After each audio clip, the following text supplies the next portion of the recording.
Welcome, folks, to this episode of The Law of Self-Defense. I am, of course, Attorney Andrew Branca for The Law of Self-Defense. Today's show is a little bit different than normal. It's pre-recorded.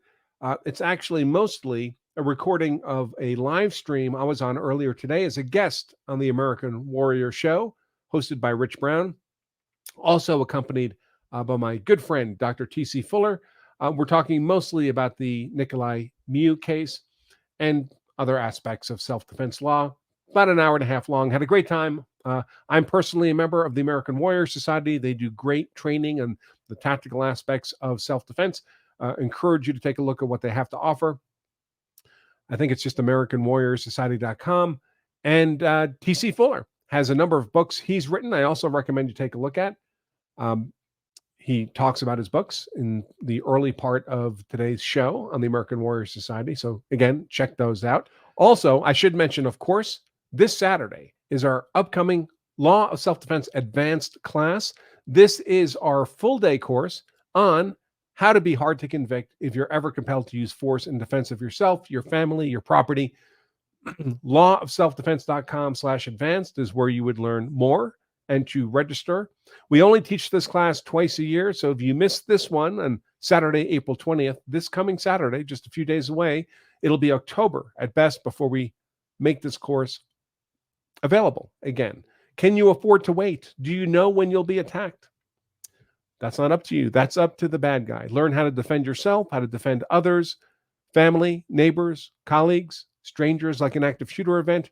Learn how to defend property, both highly defensible property, least defensible property, which includes your pets, believe it or not, and everything in between. We spend almost an hour talking about interacting with the police in the aftermath of a use of force event. Again, it's a full day course taught live by me, streamed to you at your computer, and you can still get up to 50% off your registration at lawofselfdefense.com/advanced. With that out of the way, let's jump into my guest appearance on the American Warrior Show. Attorney of law, themselves, their families, and their property. And full disclosure, I am a member of his consult program. Maybe he'll discuss that later. I've got a dog-eared copy of Andrew's book by the side of my bed, next to the Bible, if you will. And we've brought Andrew out to speak at several of our conferences. So very excited about having Andrew. We also have Dr. T.C. Fuller, as an experienced federal investigator and firearms trainer. He has spent his life carrying a firearm for the United States government. TC has served as an Army infantry officer, explosive ordnance disposal officer before leaving the Army to accept an appointment as a special agent for the Federal Bureau of Investigation. He spent the next 20 years working in all areas of investigative interest within the FBI and served for several years as an instructor at the FBI's famed firearms training unit in Quantico, Virginia. Gentlemen, welcome on the show. Glad to be here, Rich. Happy to see you again, Rich. So soon after yesterday. I know, right? Think of the 20 folks watching us live. I'd also be remiss if I didn't tell you about the American Warrior Society. As Andrew says, you carry a gun to make you hard to kill. Know the law, so you're hard to convict. Well, if you want to learn how to become harder to kill, I encourage you to take a free test drive in the American Warrior Society's training vault. We have everything from white belt to blue belt, Brazilian Jiu-Jitsu, edged weapons, which will be important discussion in today's show, as well as everything you need to keep you and your family safer. So I mentioned Andrew Branca's book, The Law of Self-Defense. Let me also discuss No Safe Alternative, Improving How We Teach Cops to Kill. It's an award-winning book, if I understand that correctly, right, Dr. Fuller? You are correct, sir. As shocking as that may be to some of us on this conversation right now. I'm sure your high school English teacher would be rolling over in his grave right now. I have no doubt. Also, he is also the author of Painting Over Rust, Stories from a 20-Year Odyssey in the FBI. If you want to up your testosterone so you can chase mama around the house tonight, pick up On Violence and Varietals, my memoir. Andrew, where can they find your book, sir? The best way to get it is, you can check it out on Amazon, but don't buy it on Amazon. They'll charge you for the book and the shipping and handling. If they can get our book for free at lawofselfdefense.com/free book. We just ask you to cover the cost of shipping the book to you, but the cost itself, the book itself, doesn't cost anything. So lawofselfdefense.com/free book is the best way to do that. And in the pre-show, you were mentioning an offer. There's a training that you do, I believe it's only twice a year. Is that correct, Andrew? Right. So we teach what we call our Law of Self-Defense Advanced class. It's a full day class taught live by me that teaches you everything you need to know to be hard to convict if you're ever compelled to use force in defense of yourself, your family, your property, all in one day. But we only teach it twice a year. And one of those dates for 2024 is this Saturday, April 20th. Now, we kind of screwed up the early registration thing, which is normally half price. We're supposed to cancel it this past weekend and we forgot. But today's the last day for the public to get 50% off that course. But for American Warrior Society members, we're extending that for the whole week with the discount code AWS. So I would encourage you guys. The only other time we do it is, and I know this is going to be a podcast too, so people will be hearing this after Saturday, April 20th, 2024. We do it again in October 19th, I believe, and the code will work for that too. So if you can't make the Saturday, or you're hearing it after Saturday, you might consider that October class. But twice a year is all we do. And on that, Andrew, do they just need to go to lawofselfdefense.com to find out about that Good class? question. lawofselfdefense.com/advanced will take you to that page for our advanced course. All right. Thank you, sir. And thanks again to the 32 folks joining us. Andrew, kind of tell us about, people have heard sound bites about the Apple River stabbing, especially in our community. I don't think it got the traction in the 2A community, probably that it does, because this is a clear-cut self-defense case. Can you tell us about like the 50,000-foot view on this?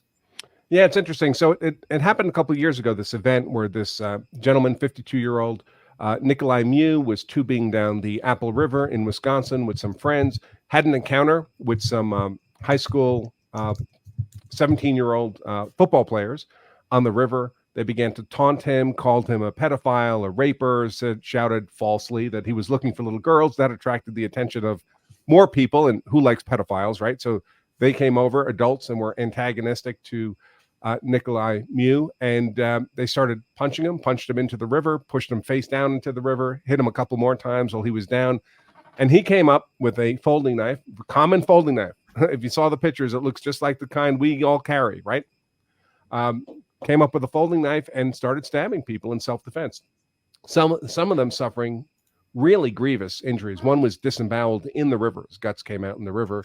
Others had organs coming out of their slices. Knives cause unbelievably grievous injuries, even small knives. And I have to say, when I first heard about this event, my initial take was, well, it sounds like a crazy old dude on the river just stabbed a bunch of people. But as I try to do when I cover these trials, is I actually watch every minute of the live stream trial, as I did here. And this was, to my mind, a clear case of self-defense. And it was all caught on video. Ironically enough, video taken by one of the antagonists to Nicolae Miu, not his own video. And the video clearly lays out lawful use of deadly force in self-defense against a deadly force attack here, especially when you keep in mind that the burden's on the state, not just to disprove self-defense, but to disprove it beyond any reasonable doubt. The state didn't have the evidence and law needed to do that, but he got convicted anyway. Interestingly, not for intentional use of force, but for reckless use of force, which really makes no sense from a legal perspective, because recklessness is, by definition, an unintentional cause of harm. Everybody he stabbed put hands on him. He wasn't like flailing around in the river with a knife and randomly stabbing people. Everyone he stabbed, he intended to stab. So either it's an intentional stabbing that qualifies as lawful self-defense and no criminal liability, or it's an intentional stabbing that doesn't qualify as self-defense, and then it's murder and intentional endangerment. But it can't be reckless. I mean, that just makes no sense, which leads me to conclude that what happened with the jury was they simply came to a compromise verdict between first-degree murder for the one stabbing victim that was killed on the one hand, and letting this guy walk out of court acquitted on the other hand. They weren't willing to do that. So instead, they think they compromised on reckless homicide as opposed to intentional homicide. It's not a compromise for the defendant, because he's 54 years old. He's a quadruple bypass patient, and the maximum sentence for reckless homicide 60 years. And he's going to get the max from this judge. So it's effectively a life sentence for him anyway. Dr. Fuller? Yeah, I was just going to ask you point out the reckless, and that was one of the issues that popped up in my head, Andrew. Does that going to open a door for appeal? I mean, are they going to bring that out? Because I'm assuming they're going to appeal when he gets hammered by this judge. The trouble is that the conclusion of recklessness is the jury's conclusion. Okay. So that's a finding of fact, and the appellate courts don't like to, you have to keep in mind the appellate courts, they don't see evidence. They don't hear witnesses, right? It's all a transcript for them. So they leave it to the jury, the finders of fact, to determine the facts. And if that's what the jury decided, they're going to leave it to their discretion. Now, I think an argument could be made that it was an error by the judge to allow reckless homicide as a jury instruction, because I don't think it's supported by the facts. But the judge did provide what I would consider a very weak rationale for it. And that's probably going to be enough for the appellate courts to sustain a conviction. I don't see a lot here to appeal on, because you have to remember, appeals are for losers, right? So first of all, you're a loser because you lost a trial. If you won a trial, you were acquitted. There'd be no need for an appeal. So, but also, a lot of people have the misconception that an appeal is kind of like a second bite at the apple, a second chance to make your arguments. It's not.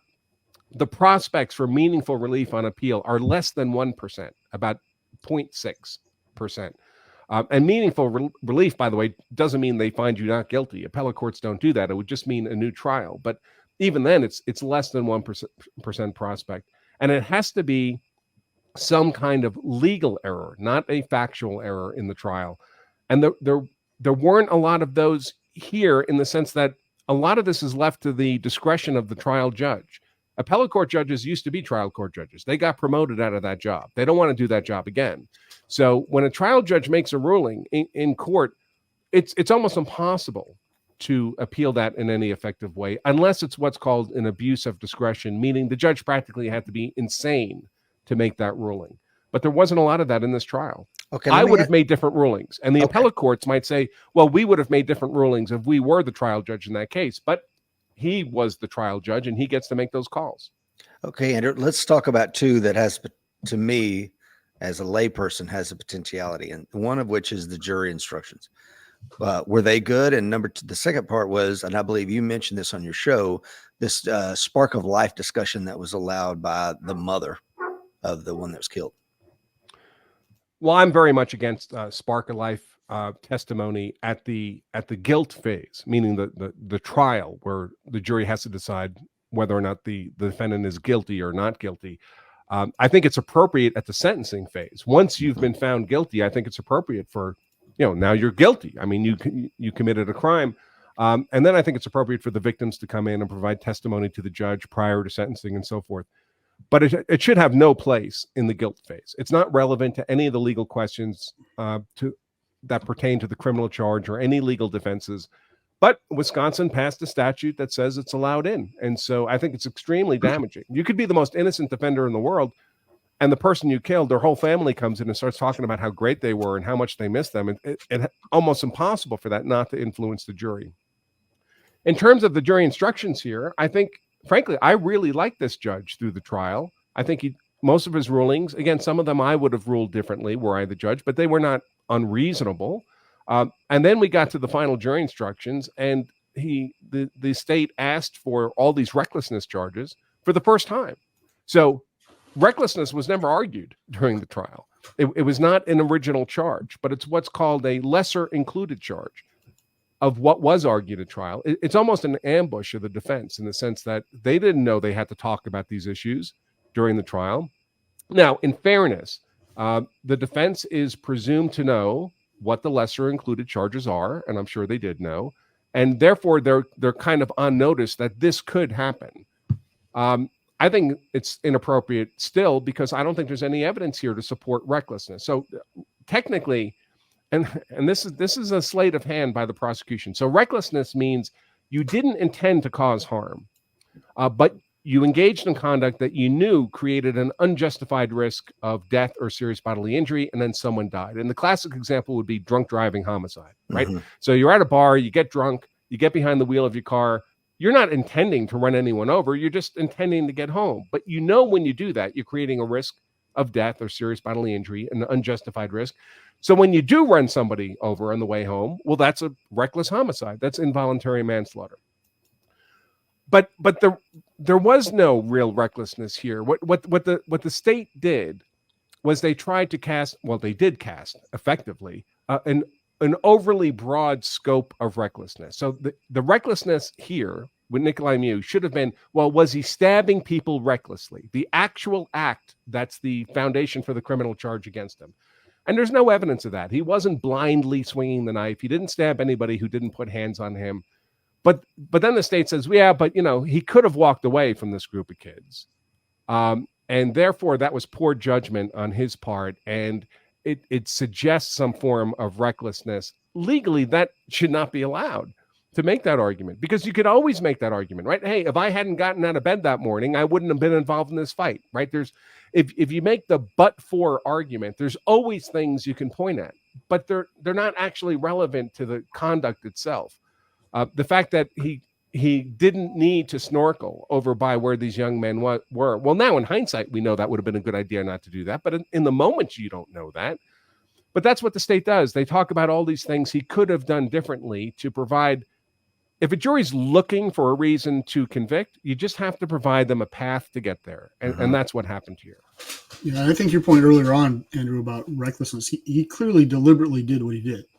So it's either self-defense or it's homicide. Yep, that's right. It just doesn't seem to fit the smell test for reckless behavior. And again, had he been flailing around and caught some innocent looky-loo with a blade that hadn't touched him, was just there trying to de-escalate the situation, then I could say, okay, yeah, well, that was reckless.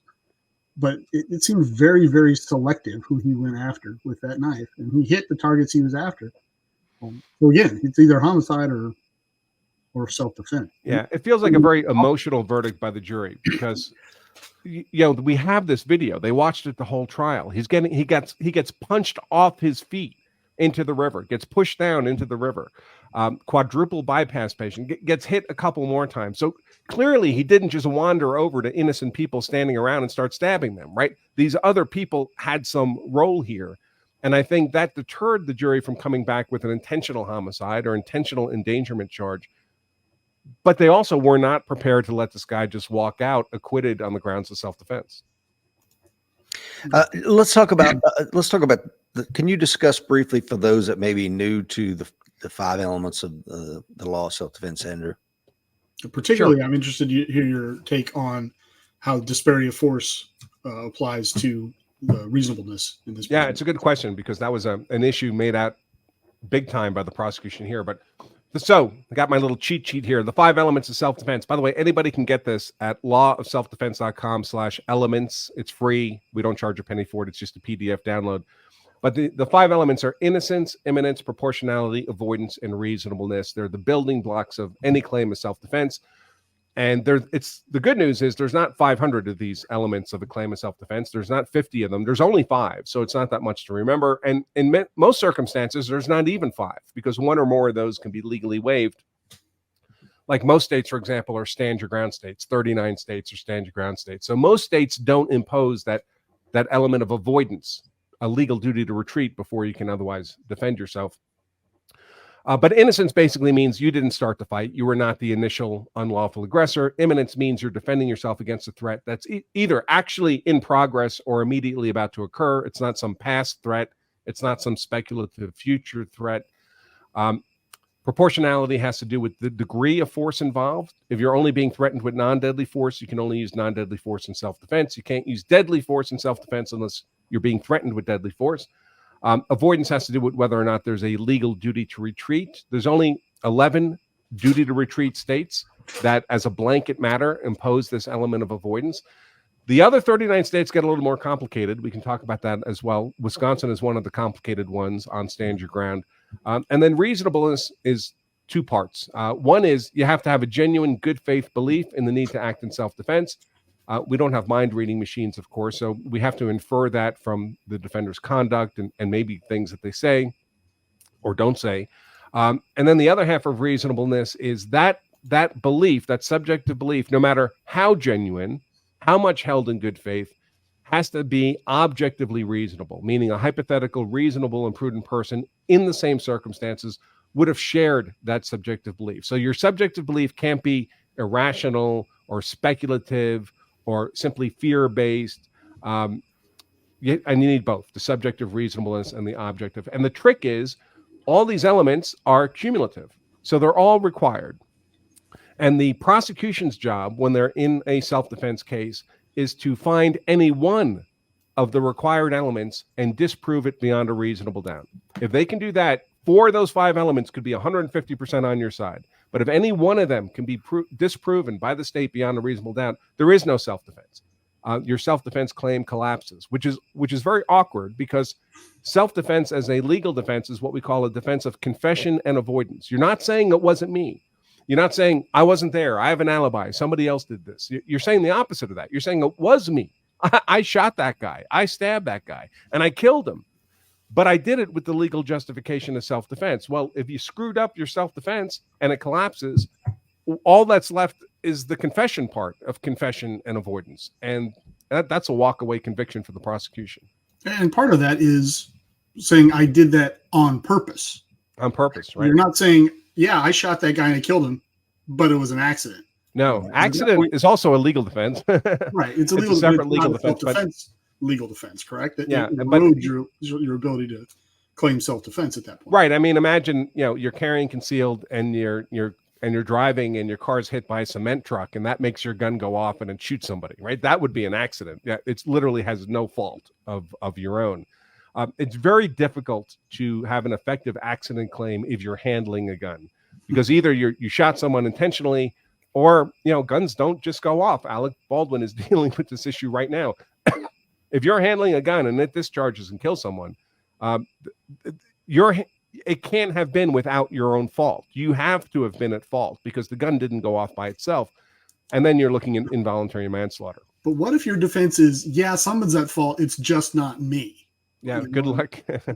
Isn't that the one that's being invoked in the American Southwest? It's everybody else's fault. Yeah, in the West movie prosecution. It's and of course, other people have either taken plea deals in that case, or just recently been convicted. A month ago, the armorer was convicted and just sentenced yesterday. 18 months, I think it was. 18 months and violent felon status. The judge threw on top. So without that, believe it or not, she might have been out in 9 months, because you get 50% credit for good behavior in New Mexico, unless the sentencing judge labels you as a violent felon, and then you have to do 85% minimum. First of all, thank you to the 50 folks watching us live. Please like and hit that share button. One of the elements I didn't hear you say, Andrew, I didn't hear a 6th element, and that is the duty to promptly report the use of self-defense. And I think this may have been one of the things that stained his trial, or am I making too much of the fact? And can you explain Nicolae Miu's conduct after the stabbing? Yeah, so there's a concept called consciousness of guilt evidence. And typically it's things like after an event, say a self-defense event, you lie to the police, right? You say it wasn't me, or you flee for purposes other than safety to avoid identification or accountability, or you tamper with evidence. The old, if you shoot someone outside your house, drag him inside the house before you call police. Well, everyone knows you don't need to be CSI to figure out what happened there. And if you do those things, it suggests that not only does the prosecution think you're guilty, you think you're guilty. You thought the evidence as it existed didn't support you, or you wouldn't have tampered with it. And this is particularly important. Many cases of self-defense are basically he said, he said. There's a defender, there's the purported aggressor, there's a use of force by the defender. And now his credibility is everything. There's no video, there's no objective witnesses. And if your credibility is everything, and you engaged in consciousness of guilt evidence, like you lied to the police, well, there goes your credibility. Nobody can believe anything you're saying. And here, Nicolae Miu lied his butt off to the police. No question about that. When he was interrogated, he made up a bunch of nonsense.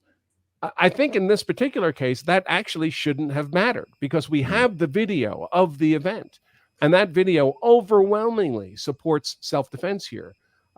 So if you imagine a hypothetical perfect case of self-defense captured on video, and then that person lies to the police about it afterwards, the lying isn't material. In other words, it doesn't undermine what we know to be the truth about what happened.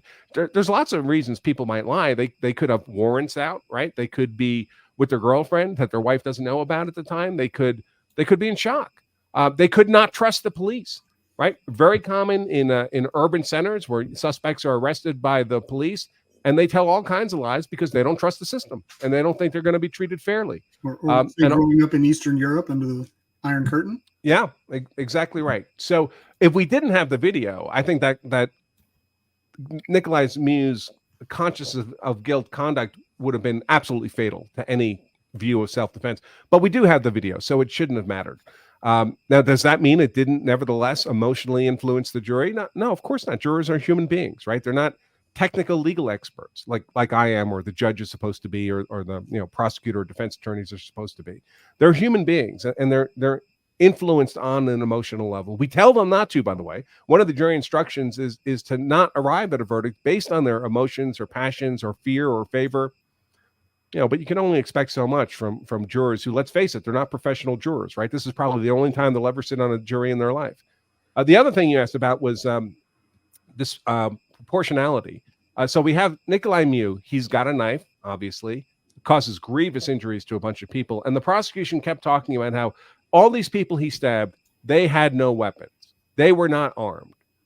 Well, it's true they had no weapons per se. Were they really not armed? I would suggest we're all armed, right? We're always armed with our fists, with our feet, with our teeth, and with our environment, things in our environment. And here I would suggest these people, the 13 people facing down Nicolae Miu, were armed by their numbers. I mean, if you add up their body weights, it's literally a ton, 2,000 pounds of aggressors, reasonably perceived aggressors facing Nicolae Miu. They have the environment, the river. They're punching him into the river, shoving him into the river. There's no way anybody can realistically defend themselves against 2 determined attackers without resorting to a weapon, much less 13. So I would suggest they were armed. They were armed with their youth, their health, with their disparity of numbers, with the environment of the river. They were not unarmed in any meaningful sense. They were more than capable of inflicting death or serious bodily injury on Nicolae Miu. Dr. Fuller? He's absolutely right. One test I would look at is what would I do, right? First of all, I would have left if possible. I'll come back and get the cell phone later. Yeah, we should talk about that as well in more detail. Right. I mean, and I recognize that that's not a requirement in Wisconsin. Yep. He doesn't have to leave. But let's face it, as you often say, Andrew, as soon as you get into an altercation, your chances of losing are greater than 0. Right. So, I'm just going to leave. And, watching the totality of that video, you see what looks to me like a crowd coming out of a bar, in terms of what you're hearing, the behaviors that you're seeing. You're just seeing a bunch of young, aggressive men, half in the bag, out tubing. I don't want to be involved in that, especially when they start calling me names and everything else. I'm leaving. But once I'm getting dunked in the water, once I'm getting punched, knowing what my physical limitations are, what my physical health is, this becomes a very serious situation very quickly. And do I use force at this point? Yeah, I use force. Do I use a weapon at this point, 13 on 1? It makes sense to me. And I think that's what resonates so much about this case is that there by the grace of God go any of us. Because his behavior doesn't appear on the surface to be unreasonable in any way, shape, or form. Right. And we have a tendency to conflate good judgment as if it were an element to self-defense. It's really not. So, I mean, I've carried a gun every day of my adult life. 33 years I've carried a gun. I've never come close to needing it because I'm very sensitive to my environment going sideways. There's been plenty of times where I've been out and about or in a restaurant or wherever, and things start going sketchy. People start arguing, some kind of dispute, not involving me necessarily, but just in the environment. And I just remove myself from that environment. If I'm out and about just minding my business and some lunatic decides to start yelling at me, I'm just out. I don't need to stay there. I don't need to get into a verbal dispute with someone that could well spool up into some kind of physical confrontation. So it's obviously this concept of preclusion, of removing yourself from sketchy environments before things spool up is just prudent advice and good judgment. And those of us who think about these things, like the American Warrior Society community, we hardwire that into our existence. But normal people don't. Normal people are like surprised that this is happening. And they stand there almost frozen. Like, why is this happening? Why are these people taunting me and yelling at me and calling me a pedophile? I've got to kind of figure, there's more people coming over. I'm going to talk to them and see if we can reason this out. From my perspective, that's crazy. I mean, the prospects of things getting worse are infinitely greater than the prospects of things getting better as long as you stay in that situation. So you need to get out of that situation. But a normal human like Nicolae Miu, who's never thought, the guy's never even had a speeding ticket. Right. He's never thought about interpersonal conflict in this way. And that's why he kind of froze in that position. Yeah, he speaks like 5 or 6 languages. He is a mechanical engineer. I want to get to John Hearn is on today. John, thanks for being on, brother. Hey, John, for those who don't know, John does great work. I'm a big admirer. Yeah, big fan of what John is doing. He's an AWS member as well, and we've had him on the show multiple times. John asked the question, in Scott v. Harris, SCOTUS reserved the right to review available videos to determine facts. Is there any similar precedent that might help here? Would the appellate courts review video? Is that what we're saying? I think so. I mean, they almost never do. We should keep in mind. So I'm not familiar with the case that John cited. I haven't read it myself. If SCOTUS is talking about what SCOTUS is willing to do, they can do anything they want. Mm-hmm. What are the normal state appellate courts willing to do? They don't like to dive deep into the evidence because they get a transcript of the testimony, but they can't see the person's demeanor, right? Their expressions. They can't evaluate credibility like a jury is supposed to be evaluating credibility. And they're not the jury. The province of finding facts is the province of the jury. They exist for a reason. The judges are supposed to be finders of law, making legal decisions, but the finding of facts is supposed to be that of the jury. And as long as there's a 1% chance that the jury, 1% of evidence to support the jury's conclusion, it's up to the jury to decide what that 1% is worth, how much weight to give it, how much credibility to give. That 1%, the jury could decide, no, that convinced us completely. And that's up to them. And the notion that an appellate court's going to set that aside, I mean, theoretically, it could happen maybe once in a million times. So it's not a realistic path to any kind of meaningful relief. Dr. Fuller? I've got about Andrew's greater knowledge on that particular nuance of topic. But, one of the greater, I think, things that Andrew's continuously saying here is that these jurors are human. And we used to say in my former career is that, juries are made up of people that weren't clever enough to get out of jury duty. And, as insulting as that may sound, it has a basis in fact. These are people that are human. And attorneys are very good at what they do, right? They're very good at arguing. They're very good at throwing legal terms around in a word salad if necessary, because they're trying to win for their side. And, so you've in essence got a professional out there dealing with amateurs. And it's and even if in a lot of ways. Aren't scheming to get out of jury duty, which of course people do, but even if it was genuinely random selection of the community, folks, we need to keep in mind that by definition, an IQ of 100 is the average IQ. That means half the population has an IQ under 100. They get on juries too. Yes, they do. So, TC mentioned it earlier, but I always caution that the moment you go hands-on in that fight, you're incurring two risks you were not incurring a moment before. One is the risk of dying in that fight. There's no magic pixie dust that says the good guy wins the fight. The second is a risk of spending the rest of your life in a cage. Now, you can reduce those risks to pretty close to zero. You can reduce the risk of dying in the fight by doing stuff like what American Warrior Society members do, learning how to defend yourself in the physical fight. And you can get that risk damn low, but it's never zero. I don't care how good you are with a knife or a gun or BJJ or whatever. And I do all those things, folks. I carry a gun, I carry a knife, I carry pepper spray, I practice BJJ because I want my risk of losing the physical fight to be as close to zero as possible. But it's never zero. It could just not be your day. And the same is true of the legal fight. You can get my book and take my classes, and you'll reduce your risk of losing the legal fight if you do what I tell you to do, to as close to zero as possible.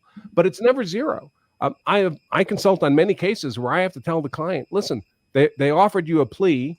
It's a pretty good plea. I know you don't want to take it because you think you didn't do anything wrong. The risk of you not taking it is spending the rest of your life in prison. And they say, but I'm innocent. I'm innocent. Like, you don't get to decide that. If I have to put you in front of a jury, there's at least, you could be the most innocent person I've ever seen in my life. There's at least a 10% chance you get convicted. Innocent people get convicted all the time. And if your case is not perfect, if it's a little ambiguous, if there's something there for the prosecution to work with, it's a 50% chance of getting convicted. That's a hell of a coin toss when you're looking at spending the rest of your life in a cage. Well, in this particular case, the one that we're discussing is a perfect example of that. He wins the physical fight, right? He survives the assault. He is able to exfil out of there, and he wins that fight by just about any rubric you want to measure it on, but he loses the legal fight after the fact. Yep. And, you know, to your point earlier, Andrew, he has obviously no training in any of this, but he was able to win that physical fight, which is critical. But did he prevail? I think that's debatable because, like you say, he's likely to spend the rest of his life in a cage. Yeah, and it may not be very pleasant. I mean, remember what the narrative is now, right? Right. Either this was self-defense, or if it wasn't self-defense, what was it? It was just a gruesome stabbing of a bunch of young people on a river. That's not justified as self-defense. That's what the jury concluded. He's going to prison as someone who killed a 17-year-old and stabbed a bunch of other young people He on a river. killed That's kid what and he's going to be stabbed a known bunch. as. Yeah. And so he's not going into a white-collar prison with a bunch of people who committed, you know, healthcare fraud. No. Right. He's a murderer, Yeah. effectively, right? Yeah. Reckless homicide, but What do you know, if anything, Andrew, about the voyeur in this case? And the reason I ask is, you know, like we saw yesterday with the Trump trial, I think they dismissed like 50-something potential jurors, and they'll dismiss as many as they can to get the jury they want. Do you know anything about jury selection in this case? I didn't watch it. I think we can speculate based on the rapidity of the verdict, though. I mean, this jury started the deliberations mid-afternoon of one day, and they returned their verdict a couple hours into the morning of the next day. So there were no real deliberations. They already knew what they wanted to do. And, part of that dynamic are, again, things we have to speculate about because we don't know for a fact. But this was a small community, 15,000 people. And the people who were stabbed, who were in the confrontation with Nicolae Miu, they're all locals. The 6 high school students, well, they all go to high school, right? They have parents who live in that community. Everybody knows each other. They're on the football team, so they're likely to be popular and well-known. A very extensive social network in the community among some of the others who were involved. They own a local bar. People know them. And who are they opposed to? This Nicolae Miu with a weird name, this Romanian immigrant who speaks with an accent, doesn't have any kids of his own, so he's not integrated into the community at that level. So they have a bunch of their young people stabbed, one of them killed. And of course, they have all the beautiful pictures of the young boy who was killed, which is a tragedy. I'm sure he wishes he'd made a different decision that day. I don't think he was inherently a bad kid, but he lunged at a dude with a knife who was in the middle of a fight and got himself stabbed. It's not hard to understand how jurors would have pretty much already made up their mind. That's what it looks like to me here. They were just looking for a rationale to convict them on something. Keep in mind, they don't know. They may think they did Nicolae Miu a favor by convicting him the reckless charges and not the intentional charges. They don't know what the sentences are for any of these charges. So they might have thought, well, we're not going to convict him of intentional homicide. We'll do him that favor. We'll just say it was reckless, not knowing that's still a 60-year sentence. But wasn't the kid's, I think his name was Schumann, wasn't his hands around Nicolae Miu's throat when he got stabbed? They were. He was lunging toward Nicolae Miu, who's kind of not quite falling back, but Nicolae Miu just held the knife out in front of him, and Isaac Schumann threw himself onto the knife, is what happened. And to me, that's a compelling narrative of self-defense, especially since Nicolae Miu, that was the last defensive act. So he'd been attacked and been defending himself for quite some time from numerous people at this point. But I think, it's on top of the other grievous injuries he caused people with the knife. Like one kid was disemboweled, 17-year-old, right. Or maybe a young adult. I forget his age now, but might have been 20. But he was literally disemboweled. I mean, his intestines were floating in the river beside him. And he stood up in court in the witness stand and pulled up his shirt. And you see this, knife scar that basically goes from his belly button all the way up to his chest. And it looks horrific. Now, I don't think Nicolae Miu was intending to cause that level of injury, because when that happened, that person also lunged at Nicolae Miu, basically threw himself on top of the knife and actually knocked Nicolae Miu back into the water. And I think that the blade of the knife just happened to come up as a consequence of Nicolae Miu falling backwards. But nevertheless, that was the injury that was caused. And I think it's tough for a jury to get over that. How would you have seen training impact the outcome here, Andrew? Both, for the prosecution and for the defense. Had Mr. Miu had some level of training or better levels of training, how do you think that would have factored into this process? Well, I think if he'd been the kind of guy who was a member of American Warrior Society or member of Law of Self-Defense, he would have been exposed to our training materials that kind of um, prime people to be sensitive to these kinds of dangers in their environment at a very low level of intensity. So we extract ourselves early on and don't find ourselves being confronted by 13 people to one in the middle of a river. Spot already where he's sensitive to these issues, where he's at least, if you will, thinking in this language, right? Thinking in these terms. Is that what you're saying? Yeah, and exactly right. And then we'd never have heard of him, right? Because nothing would have happened. That would have been the best option for him, but he didn't have that mental skill set and training, and it's almost like being a naive child and facing threats in the world. You know, running across the street. We know not to do that because we're adults. We don't want to get hit by a car, but kids do that, and then they get hit by cars. Right. It's because they're naive and they just haven't had the life experience or done the work to be sensitive to the risks that the world presents to us. We do because we think about these things in a serious way. Let's talk about that briefly. Okay, so we all three have done Brazilian Jiu-Jitsu. I've been doing it for 7 or 8 years. But guess what? Brazilian Jiu-Jitsu, when you're in 18 inches of water, is probably out. I mean, at most, right.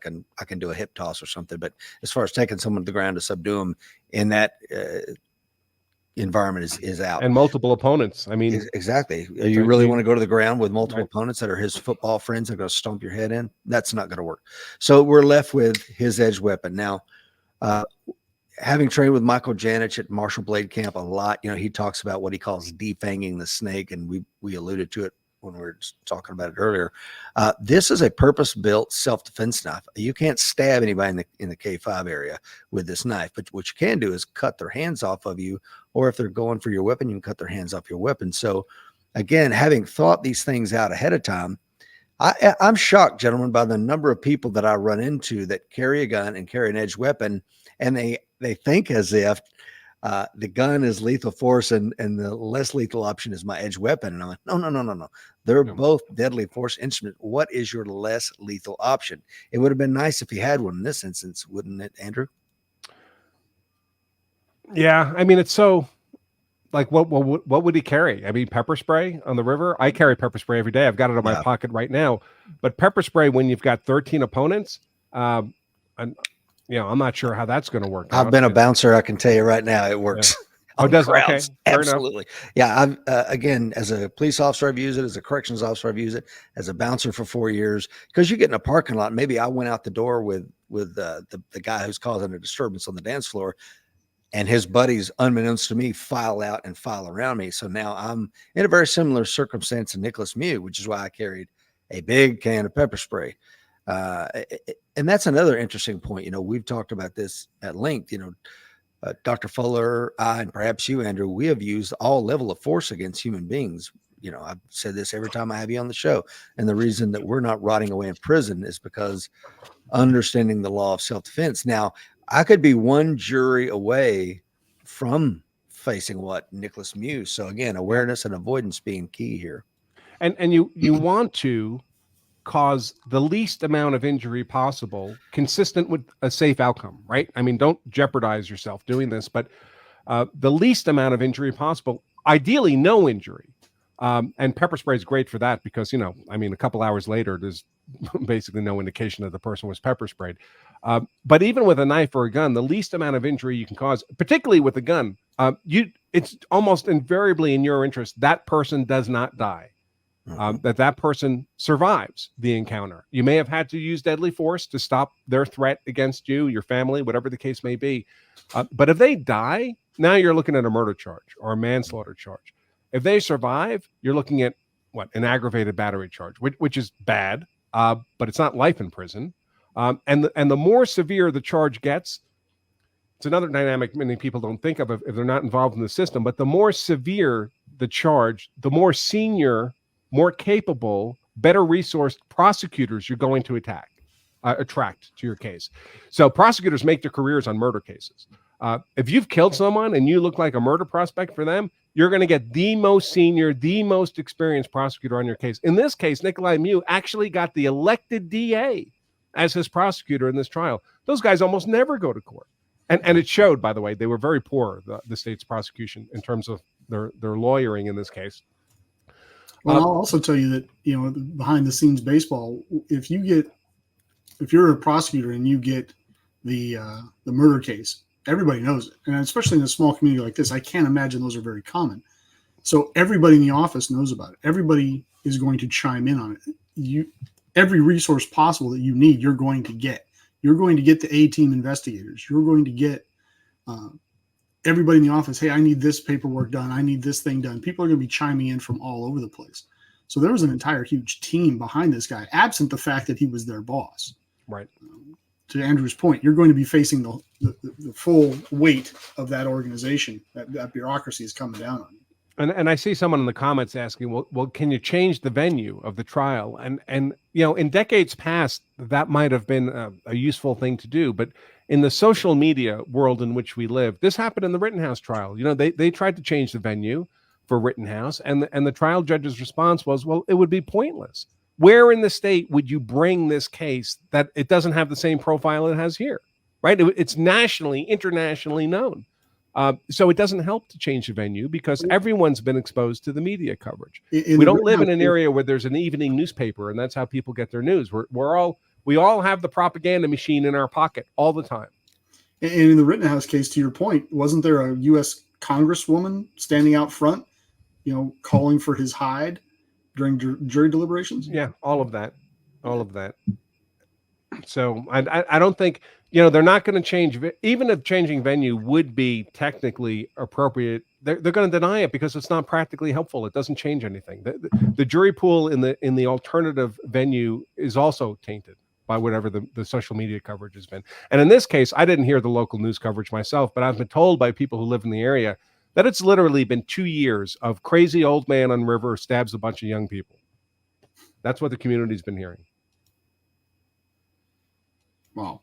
Well, and how do you get a fair trial in that? And what should really disturb all of us, and it's a point I've heard you make in the past, Andrew, is if it can happen to him, it can happen to you, right? We're all subject to the same system. And the level of justice that we can expect is the level of justice that the other guy gets.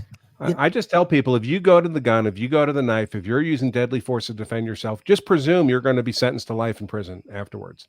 And make sure that the stakes you're fighting for are worth the risks. That's the risk.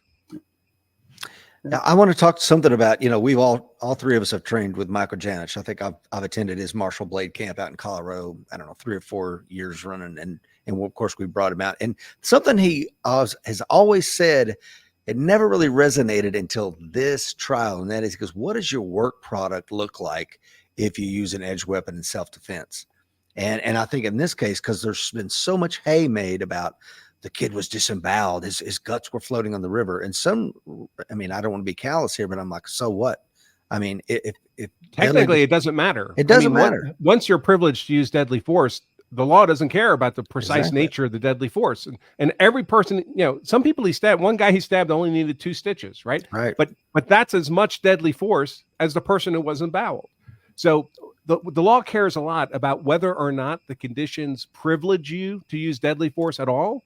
But once it does, it doesn't really care if it's a knife or a big cut or a small cut or a gun or a piano dropped from a great height onto someone's head. It doesn't. All deadly force is equal to all deadly force.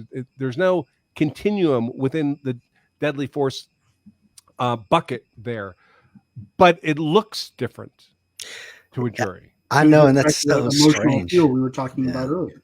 Yeah. Right. Yes, it doesn't matter under the letter of the law, but how is this going to prejudice the jury? And the state talked about it in this case. They said, well, why did he have to disembowel him? Why couldn't he just poke him with a knife? As if that was different from a legal perspective. It's really not. No. And the person that died was merely poked with a knife. Poked once, right? So to me, that sort of dilutes your argument. Why couldn't you have just poked him? Yeah, I mean these silly little knives. This is like a $30 Kershaw folding knife because I always find myself at the airport forgetting to leave it home and I have to throw them away. So that struggle. I buy those by the dozen, and every time I get back from another trip, I unbox another one. That saves me from sharpening them too, because they're always new. But I've consulted on tons of cases where people get stabbed one time with these little tiny knives, sometimes wielded by a petite little woman against a much larger man, hits him in the chest one time, and it goes just deep enough to nick the heart. And that guy's dead. I mean, he may not be technically dead for a couple of minutes, but he's dead. He just doesn't know it. So these little knives are unbelievably lethal. They can cause unbelievably grotesque injuries. And by the way, that's a lesson for all of us, too, from a defensive perspective, right? I would encourage people to watch this trial, if for no other reason than if they ever have to defend themselves against someone with a little folding knife, be prepared for the state to say, well, you didn't have to shoot that guy. All he had was a little pocket knife. Say, no, I know exactly what those little pocket knives can do. And I know because I watched this trial about a kid getting disemboweled by one of these little knives and another one getting killed with one stab to the chest. It's an empirical demonstration of the oft-quoted saying that it's all about shot placement. Yes. Right? It really is. It's not about what you got stabbed with, but where you got stabbed. And you mentioned Michael Janich, and of course he teaches knife defensive techniques that are much more precise than just, slicing someone's belly open, going for tendons and particular points of vulnerability that disable a person's ability to continue threatening you, right? They can't grip whatever their weapon is anymore, that kind of thing. But of course, you have to train for that. Right. It's much like red dots on a pistol, right? I love red dots on pistols. My carry gun I'm wearing right now has a red dot on it. I've got thousands of rounds through that gun. I think it's fantastic. But it has to be said that it takes a higher degree of training and commitment than just iron sights, because you can't have a presentation where you bring the gun up and the dot's not on the glass. You have to have that presentation grooved in, or it's actually a detriment. But if you're willing to do the work, it's a force multiplier, no question about it. But it does mean you need to do the work, which, of course, the audience we're talking to, American Warrior Society, law, self-defense people, obviously they're here because they're willing to do the work. That's what differentiates all of you from your neighbors. Well, and along the way, as long as you're doing that work, you're going to come face to face with the idea that avoidance is really the key point for you. Don't be present when the fight breaks out. You're going to come to that conclusion very quickly when you start training in any of these arts. And the ability to make emotionless decisions in self-defense, right? You need to be a computer about these things, because it's easy to get your emotions spooled up. People are insulting you. They're insulting your wife or your kids or whatever. You have to be immune to all that. Once your emotions are engaged, you're not making good decisions anymore. So it's very important for people to think ahead. All right, if I find myself in a confrontation, I'm just going to be a computer. I am making emotionless, practical decisions about how to maximize the safety of myself and my family and extricate myself from this, ideally without having to use force. And whatever force I do use is going to be the minimum consistent with safety. The minimum may be that you have to kill that guy, but you're thinking about that as you go along. And if you don't think about it ahead of time, folks, I can assure you, you're not going to be rationally thinking about it in the moment. You have to condition your mind to do this, just like you condition for fitness or condition on how to run a gun effectively. You need to think through these things ahead of time. At Law of Self-Defense, we cover all these use of force events, and I explain them, most days of the week, because that's how we condition our membership. When they encounter a violent event in the real world, heaven forbid, they've seen it before. It's not the first time. They've seen it virtually in the content that we provide. They've seen the robberies and the home invasions, and they've had an opportunity to think to themselves, all right, if I were in this position, what would I do differently than this dude who was actually in the position? How would I have prevented myself from being in this position in the first place? And so they're optimizing their ability to win the physical fight and win the legal fight by making legally sound decisions, because they've trained for it at a low intensity, but over a long period of time. And that was one of the things I really enjoyed working with you years ago, Andrew, when you were doing your classes, and we would do the videos, the video analysis of how people reacted to that visual the simulator, the shooting simulator. Exactly. Yep. I really enjoyed doing that work with you, because it allowed your clients the opportunity to not only apply what they had just learned in their law of self-defense classes, but they also had the opportunity to then be questioned by law enforcement in the person of me, and asking the questions and showing them how difficult this really is in the real world, in the moment, even in a simulator, right? Even in a safe environment. Yeah, if you haven't prepared, and these are students who've been through a full day law of self-defense course, right? The same course I'm teaching this Saturday, lawofselfdefense.com/advanced for more information on that. AWS for 50% off for the AWS community. But I would teach self-defense law to these people for a full day, and then we'd run them through a shooting simulator.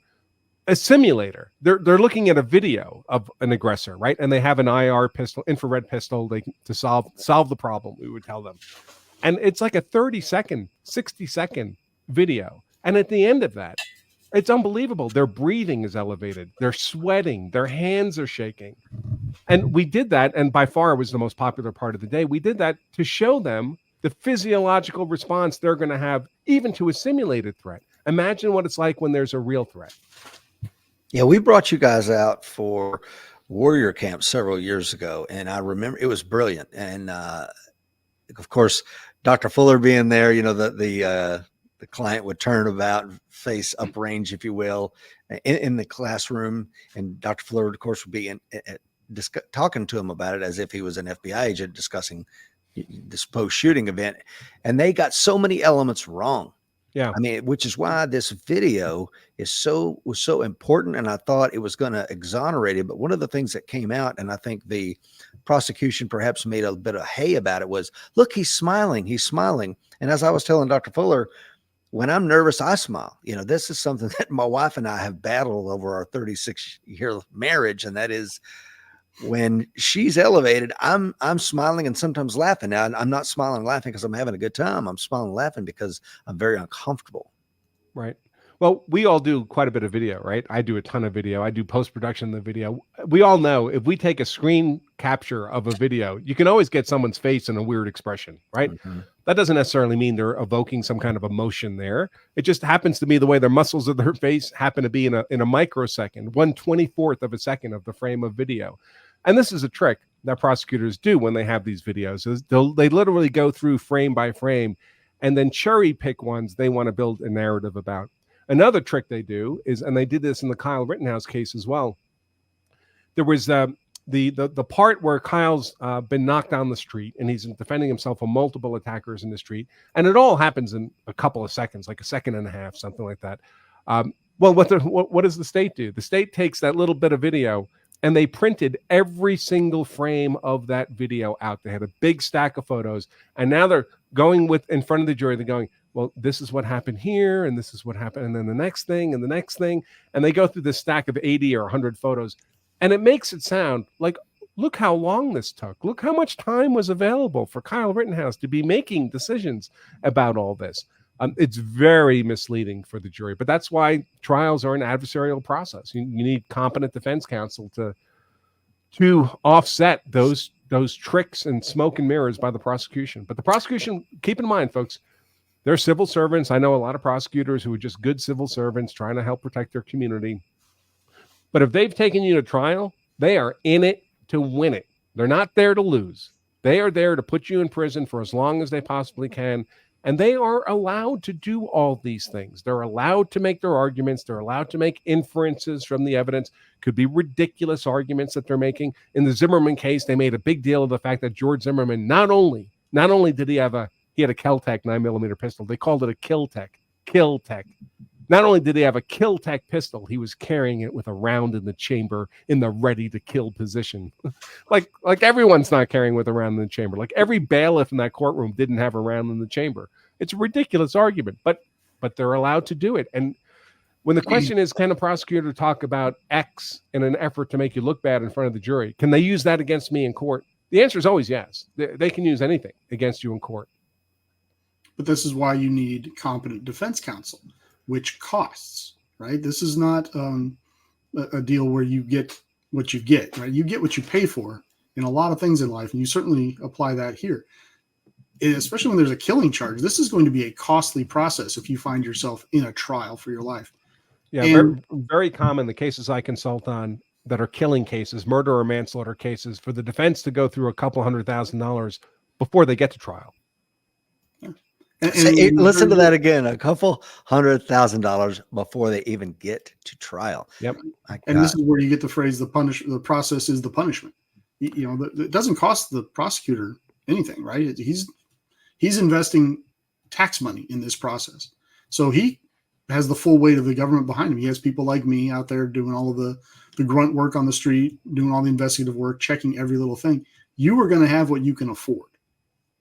And that can be a very good thing or a very bad thing, depending on how deep your pockets are.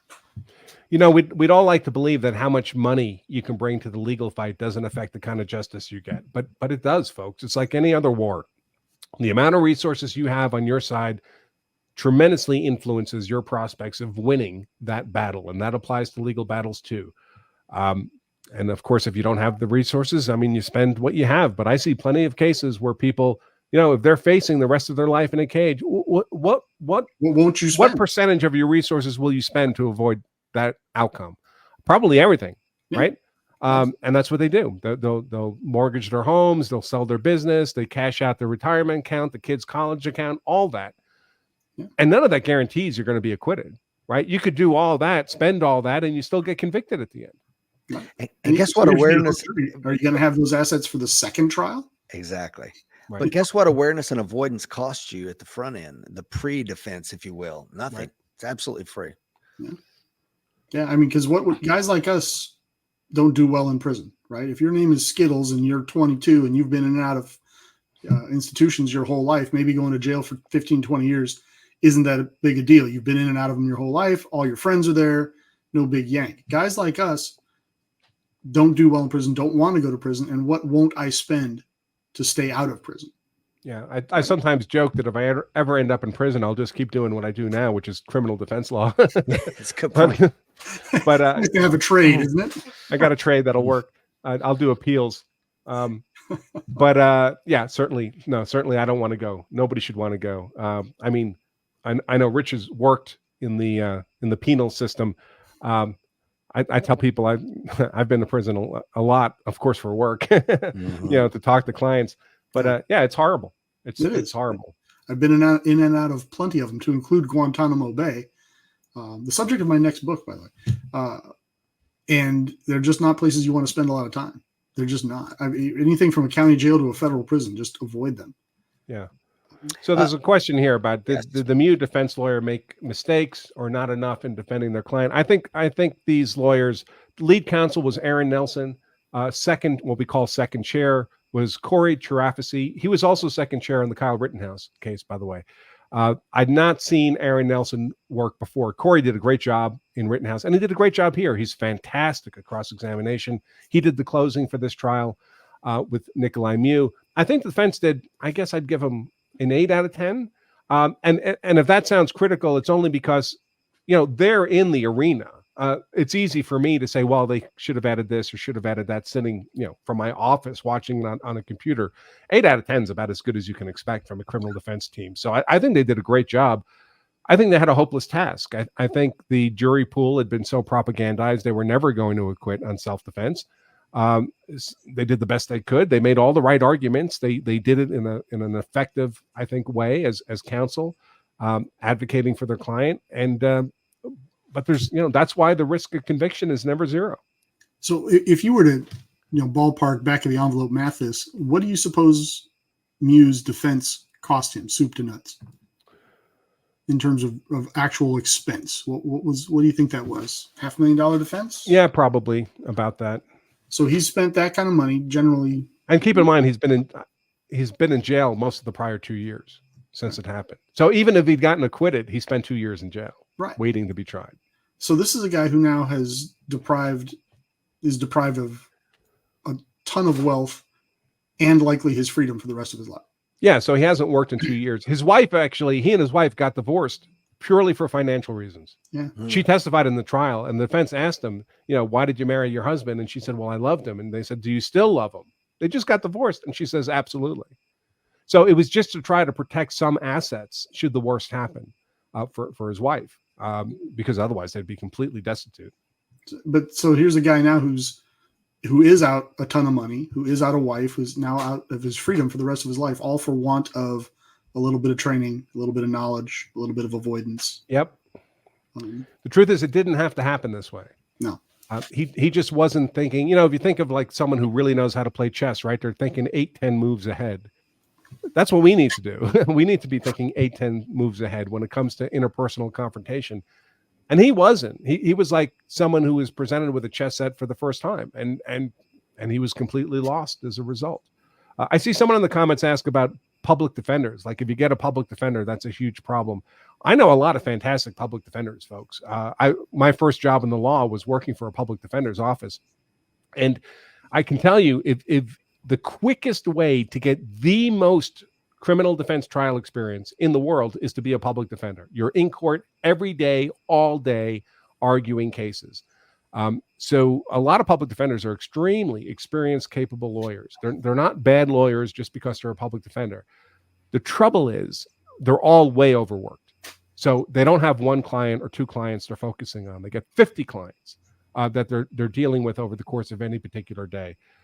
And that's an unfortunate consequence. Again, that has to do with the amount of resources you can bring to bear in the fight. Yeah, it was interesting in the federal system, even in northern Vermont, because the attorneys that they had a federal public defender's office, but again, overworked. And federal trials tend to take significant amounts of time. I mean, they're not just shake and bake trials where you're getting 50 done in an afternoon. So you needed more attorneys, and the vast majority of the work done in the defense realm for the indigent in northern Vermont were done by some of the best defense attorneys in town. Yeah. Because the federal courts would go to them and say, look, this is what we'll pay you per hour, but we need you to step up and do this as sort of a side job. Right. And so you would regularly see the best attorneys in the state doing defense work for indigent, defendants. So yeah, you could get an overworked, wage slave on the state level easily, but on the federal system, you have a better chance of getting a more competent, less overworked attorney to defend you. Still, best to stay out of the system completely, right? It's a funnel, right? It starts at the top with the charge and it ends at the bottom with you in prison. Get out of that funnel as fast as you can. Get off that road. Yeah, don't be on the X. You don't have to get off the X if you're never on the X, right? Amen. I got a couple of questions coming here, guys. I'd like to get to these if I could, Andrew. Derek says, do you feel Miu's post-incident actions led to his conviction? They shouldn't have, because we have the video. So it shouldn't matter that the lies he told the police don't change the facts of the video. And the facts of the video are enough to support the claim of self-defense. But that's from a technical legal analysis perspective. From an emotional perspective of the jurors, did it diminish any favorable attitude they may have had towards Nicolae Miu? I mean, there he is lying to the police, saying these kids came at him with knives. He had to take a knife off of one of those kids and stab him with his own knife. It's just a pile of nonsense. When he's questioned by the police at the scene, he's like, "Yeah, I heard there was a stabbing." That's not what you want to be doing. You're dissembling, you're lying, and it just doesn't look good. In the absence of the video, I would not have believed it was self-defense in the absence of the video, given his conduct afterwards. We do have the video, though, so it really shouldn't have made a difference, but it probably did. It made it much more difficult to be sympathetic to him. Yeah, if nothing else, it made the jurors feel better about themselves in voting the way they voted. And by the way, this also touches upon interacting with the police in the aftermath of a use of force event. Here he lied outright, right? But the prosecution freely talked about the fact that, hey, he's claiming self-defense here at trial, but he didn't say anything about self-defense when he was approached by police at the scene. Well, what if you're approached by police at the scene and you just decide, I'm literally going to say nothing. I'm going to let them cuff me. I'll be physically compliant, but I'm literally not saying anything. Well, you can do that. And then the prosecution can talk to the jury at your trial about how, now he's claiming self-defense, but when he had the opportunity to tell that to the cops who arrived, he didn't say a word about it. He's fabricating that claim of self-defense after the fact. It looks awful. And so we end up with this tension where maybe literally saying nothing is not optimal. You're leaving value on the table and you're incurring legal risks. On the other hand, if you start blathering away to the cops, you're going to be doomed. So you need to know what's prudent to say, which is a very limited number of things, and then be able to stop right there. And this, again, is a part of preparation, mental preparation beforehand, because most people, after a stressful event, once they start talking, they can't stop talking. You can't do that. if you're a defender in a use of force event. If those are your choices, literally say nothing or blather, you have to literally say nothing. But there's a smarter way. You've taught classes on that, Andrew. I know I've written articles about that. I go over it more in my book about Guantanamo Bay because it's, a lot of interrogations going on there. But it's a tough line to walk if you haven't put any thought into it beforehand. You don't have any legal training or any experience with the legal system. You don't know, there's a set of information I should probably provide 911 when I call them. There's another set of information that perhaps I want to give the first responding officers. There's a whole nother approach I need to take when I sit down with the professional investigator in the police station. Right. Three very different types of interactions 100%. With law enforcement. It's in this Saturday's class, I'll push it again, lawofselfdefense.com/advanced, our full day class on how to make yourself hard to convict if you're ever compelled to use force in defense of yourself, your family, your property. We spend almost an hour just talking about interacting with the police in the aftermath of a use of force event, because it's a much more subtle problem than most people think. And there is what I would call a professional's approach to doing this. It's not for novices. It's not for people who haven't thought it through. If you do make the effort to think it through, I think you can maximize the value you get out of that interaction with police and minimize the risks you're incurring. And it's important to keep in mind, like we have Alan Kelly's on here today, big friend of the AWS show, retired state trooper. It's a guy who's been involved in the law enforcement system for 20, 30 years, right? I did it for 20 years myself. I've done countless interrogations and interviews of people ranging from street criminals to Al-Qaeda terrorists and Taliban members. The idea that you, with your limited or non-existent experience in the legal system, is going to sit down with me and run circles around me or someone like Alan Kelly when I'm doing a job that I've been doing and trained in for 20 and 30 years, and this post-event high stress, high danger situation that you're just coming out of, that you're going to spin a yarn that I'm not going to tear apart, is ridiculous. Yeah, it's funny because you guys don't get confessions out of people by beating them with rubber hoses. If anything, you act friendly and do you need anything? Can I get you a cup of water? And it lulls the suspect into feeling comfortable talking, right? And they think they're just having a pleasant chat with this nice law enforcement officer here. No offense, but that guy is a professional interrogator. He is a predator in that environment. He's been trained out the wazoo in how to do this effectively. And if you've never researched interrogation techniques that are perfectly lawful and legitimate to use, I encourage you to do that, because these things work. And if you read about them, you'll say, oh my God, that would completely work on me. They work based on how human psychology works. And we all share fundamentally the same psychology. Yep. And so you, as someone who just defended yourself, you're almost helpless in this environment. And keep in mind, that interrogator, this is his normal life. This is what he does for a living. This is not an unusual day for him. For you, it's probably the most stressful day you've ever had in your life. It may be 3 o'clock in the morning when you're being interrogated. You're not at your best. You're completely unskilled. You have no idea, if you haven't prepared, what words might come out of your mouth that could doom your defense. That interrogator knows exactly what he needs you to say to be able to advance a prosecution against you. So I talk about the subtleties of interacting with the police and the aftermath of a use of force event. If you've been Mirandized or you're talking to an investigator in a room, you say nothing except asserting your rights. At that point, there's no upside for you to talk. No offense, police investigators, but there's no upside for the defendant to be talking to you. Often people say you shouldn't talk without a lawyer present. I would urge you not to talk even with your lawyer present. You talk to your lawyer outside the presence of law enforcement. Then your lawyer can talk with law enforcement. We're prepared to provide evidence that this happened or that happened or the other thing happened. What your lawyer says cannot be used against you in court. If you were saying those same exact words, that could be used against you in court, potentially. And most of the people watching this show and that subscribe to Law of Self-Defense are good people. They're not lifelong criminals. They're not people with extensive experience in this sort of environment and in these sort of conversations.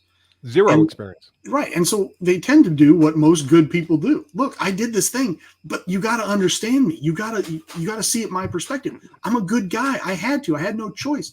And they're going to run. And a guy like me is just going to let you run. and I'm going to ask the occasional question. I'm going to try to get you relaxed, and I'm going to give you that opportunity to tell Many cases I see, and prove it or disprove it. But how it's presented in court isn't up to me. The defendant, the suspect, dooms himself on his interrogation with police. A good example of this is the interrogation after the Rush shooting. That's not a self-defense case, but he's handling a gun. He's cocking the hammer, pressing the trigger. It's supposed to be unloaded, but he didn't bother to check. It had a live round in it. The gun discharges, hits and kills cinematographer Helena Hutchins. And immediately that afternoon, Alec Baldwin's sitting in an interrogation room with two female investigators who he flirts with relentlessly, and they flirt back. So they're just, making him willing to talk and brag about how an expertise he has in handling firearms. I loved your movies forever, Mr. Baldwin. How was it like on this set? Oh my gosh. Tell me more, you fascinating man, you. And so he's having a great old time chatting with these two cute investigators, and he dooms himself. I mean, for example, one of the things he says is, well, these we have to be careful with these things because these are real guns. Well, a good defense for Alec Baldwin would have been that he didn't know he was handling a real gun, that he thought it was actually an inoperable movie prop. He had no idea that pointing it at another person created a risk of death to them. But he doomed himself when he said in that interrogation, and his lawyer would never have allowed him to say that. His lawyer would have said, "Are you sure you didn't think it was a prop? Are you positive?" Because now, once you know it's a real gun that you're pointing at another human being and manipulating the controls, that's involuntary manslaughter every day of the week and twice on Sunday. Well, it is for you and I. Now, I was going to say, there's, I'm thinking back to my time as a law enforcement officer and as a military investigator. I don't think I had anybody what we called lawyer up. Everybody was perfectly comfortable talking to me, even after they've signed and initialed off on their rights acknowledgement forms. And they think we're having a chat, or even before that, if they're sitting there blathering away, those are technically spontaneous utterances, right? That can be used, even though they haven't been Mirandized. Yep. Well, it's non-custodial, right? They're not locked up. Non-custodial, right? So that's all perfectly admissible. All the Miranda stuff is not a problem until you have a custodial interrogation going on. Exactly. I got a couple more questions here, Andrew. Well, let's get to Gerald's point. Now the civil trial to take away his assets, is that on the table in Wisconsin? Well, I mean, I guess, what assets is he going to have? There's not going to be any assets. So it's kind of pointless. Yeah. Jeff says, should the defense had hired a use of force or self-defense expert, might not have been able to afford one. What are your thoughts on that, Andrew? So it's kind of a subtle question because I don't know if they had the resources to afford one or not, but let's assume that they did. It's very dangerous to assume that you can just bring in a use of force expert to testify at your trial, because in many cases you can't. The judge won't allow it. And you might be thinking, well, how could that be? Well, because the purpose of an expert is to explain things to a jury that a lay person wouldn't understand. That takes exceptional training or expertise. And that a knife is sharp and can cut people if you stab them with it is not something you need an expert for. So unless there's some facet of the use of force that really could not be understood, and that could be things like, delays in reaction time between when you make the decision to pull the trigger and when the gun actually fires. So the victim turns and gets shot in the back, right? When you made the decision to fire, you weren't shooting him in the back, but fights are dynamic. That's the kind of thing a trial judge would be likely to allow you to bring an expert in. But in the Nicolae Miu case, what do we need the expertise for? That a person in his position would have been in shock and not walked away? I mean, those are things that are within the realm of, normal experience and understanding. Dr. Fuller? He's right. I mean, you need that expert to explain those sort of things. Now, would it have been a wise idea to have someone like Andrew, whose expertise is there for the use of the attorneys? Andrew? I mean, there were things I would have done that the defense didn't do, for example. So, I mean, and this is the kind of thing I do when I consult on a case for attorneys. But if I were them at closing, I would have taken that 3.5 minute video and I would have put a freeze frame in every time someone put hands on their client, because it happens a lot. Before he ever stabs anybody. And that's the kind of thing where you can really bring home, he's hit here, he's hit here, he's hit here, he's hit here, he's hit here, before he ever even threatens deadly force against anybody. I'm not sure it would have made a difference in this particular case because, again, I think the jury decided what they wanted to do very early on.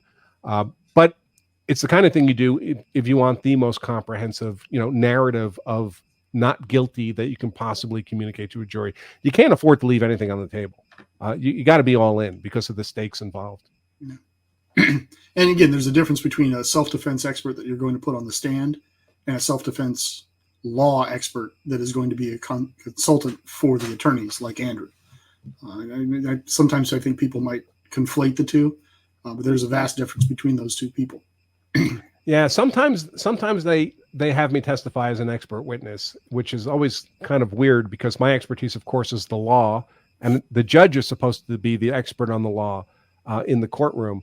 And so it never surprises me if a judge says, well, no, I don't need Andrew Branca to testify about the law. I'm the one who's going to instruct the jury. It's fine. That's the way the system normally works. Sometimes there are cases where the use of force law is sufficiently subtle that the judge feels it would be useful to have an expert explain it to the jury.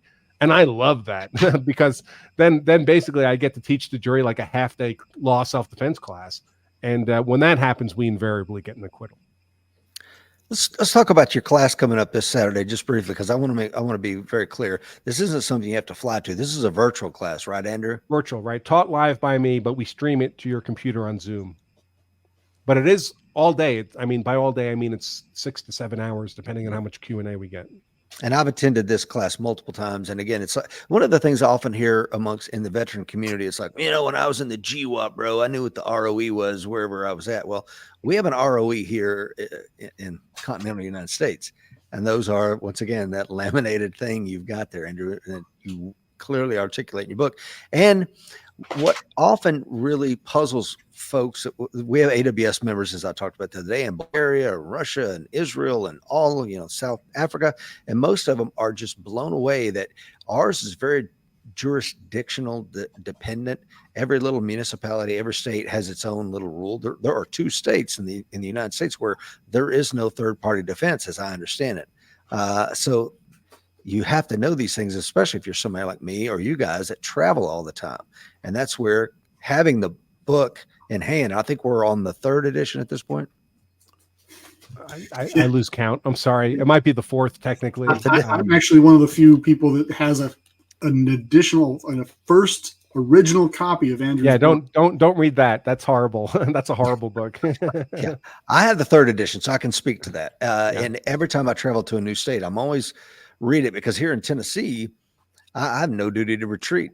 When I go to Rhode Island to visit family, I need to try to retreat from that Airbnb before I use deadly defensive force. So you got to know these things. Yeah, I run into people like that too, and I have to remind them that yes, that's weird to you in Germany that we have these rules, but understand we have states that are bigger than your entire country. So, keep that in mind. It's a big place, and there's going to be different communities with different standards of behavior, and our laws reflect that.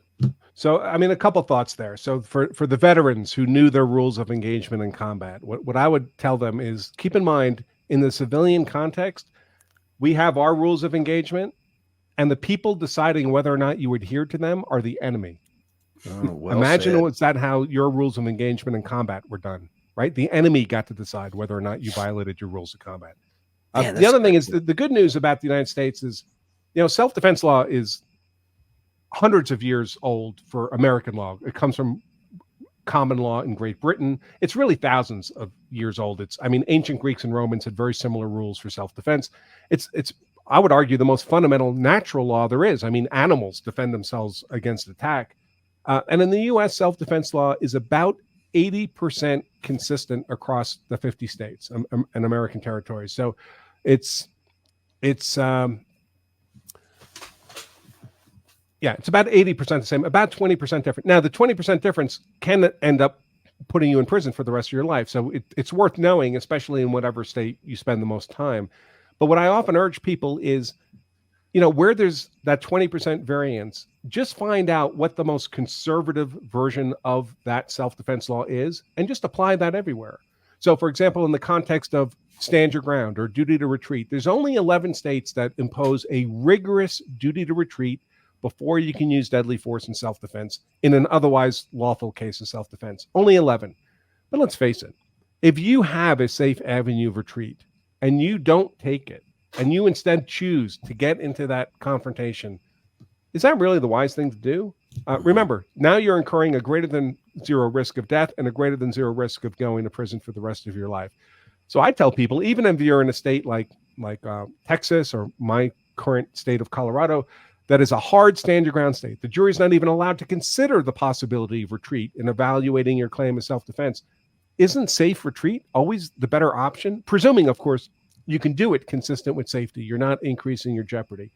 And if you adopt that position, it doesn't really matter if you're in a duty to retreat state or a stand your ground state, because you'll always be retreating if safe retreat is actually possible. And of course, if it's not actually possible, well, then you defend yourself where you are. But you've essentially adopted the most conservative version of self-defense law, and that'll work for you in any state. Yeah, I guess the point is, the devil's in the details, of course, right? Like it might be Rich Brown is a very capable guy. Of course, I can retreat. However, if my wife is there and maybe she can't retreat because she's whatever. I mean, these are things that I think, they brief well. Like, just get the hell out of there. Well, I've got a wife and I've got a child and all this other stuff that's stopping me from getting out. So. Right. That's why we need to think about these things ahead of time, right? Amen. Because it's not black and white. Yes. Maybe there is no safe avenue of retreat. Maybe it would increase your jeopardy to try to get there. Maybe the person's close enough with an impact weapon that you turn your back and try to get away, you're just going to get stabbed in the back. By the way, useful to be able to articulate that risk by being aware of cases where that actually happened. Right. So why did you make that decision? It wasn't just a speculative fear. You've read of cases where that actually occurred. So you're well aware of the risk. Right. Dr. Fuller, any closing questions or comments for Andrew? No, I really appreciate you taking the time to come on here and provide some perspective and illumination around this, Andrew.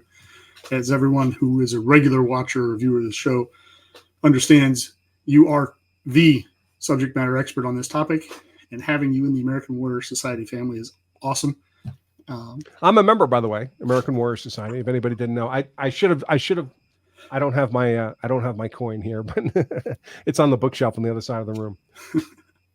Well, it's always great to talk to you, bud. I was really glad to catch up to you when I was in Denver recently. It doesn't happen often enough. So on a personal level, it's good to talk to you this morning. Well, I'm looking to move out of Colorado, almost certainly closer to the east coast of the country. So maybe we'll have more opportunities to meet in person as opposed to virtually. There's a house for sale down the street in my neighborhood. Same here, Andrew. Right? I'll send you the MLS. Guys, thank you so much for coming on today's show and explaining this. This is one of those things where I just kind of scratch my head when I watch it. I watched a lot of your content on the Nicolae Miu stabbing case on the Apple River, and I just kind of like, I got to talk to Andrew about this, because did he do himself any favors with not being honest and forthright immediately afterward? Yes, but is that one of the elements of the law of self-defense? Not necessarily, although it can be used, as we saw, and perhaps weaponized against someone. But your expertise means a lot to me and to our community, Andrew, and I just appreciate what you're doing, sir. Well, it's always a pleasure. I'm happy to be on anytime, Rich. All right. Dr. Fuller, you want to take us out? The fight is coming, folks, and it might not go your way. Be ready. All right, folks, I hope you enjoyed my guest appearance on the American Warrior Show, hosted by Rich Brown, accompanied by my good friend, Dr. T.C. Fuller. Again, check out both American Warrior Society and T.C. Fuller's books. Great stuff. And finally, I'll mention one last time, this Saturday, April 20th, just a few days away, we're holding our full day Law of Self-Defense Advanced class. This is our class that teaches you everything you need to know to be hard to convict if you're ever compelled to use force in defense of yourself, your family, your property, all in one day. Taught live by me, streamed to you at your computer. Plenty of opportunity for live Q&A. We cover defense of self, defense of others, family, neighbors, colleagues, strangers, like an active shooter event. We cover defense of property, everything from highly defensible property like your home to least defensible properties like, believe it or not, your pets, and everything in between. We talk about interacting with the police in the aftermath of a use of force event, a more subtle topic than you might imagine, and much, much more. At lawofselfdefense.com/advanced, we have a list of more than 100 self-defense law questions we answer in plain English, and there's plenty of time for live Q&A as well. We only teach this class twice a year, folks. So if you miss the Saturday, April 20th class, it'll be October at best before we do it again. Don't do that. You don't get to choose the time, place, and manner of attack. The bad guy chooses that. You need to be prepared before that happens. Join us Saturday, April 20th for our Law of Self-Defense Advanced course. And by the way, if you have a conflict on the 20th, I would urge you to register anyway, because we make the playback version of the class available to all the registered students for 2 weeks after the live class. You can watch it at your leisure over that 2-week period, but that only goes out to registered students. So register today at lawofselfdefense.com/advanced. And with that said, I'll just remind all of you that if you carry a gun, so you're hard to kill. If you carry a knife, so you're hard to kill. Carry pepper spray, so you're hard to kill. Study jujitsu, so you're hard to kill. I do all those things. So I'm hard to kill. My family is hard to kill. Then you also owe it to yourself and your family to make sure you know the law, so you're hard to convict as well. I look forward to seeing a bunch of you on Saturday for our Law of Self-Defense Advanced class. And until then, I remain Attorney Andrew Branca for Law of Self-Defense. Stay safe.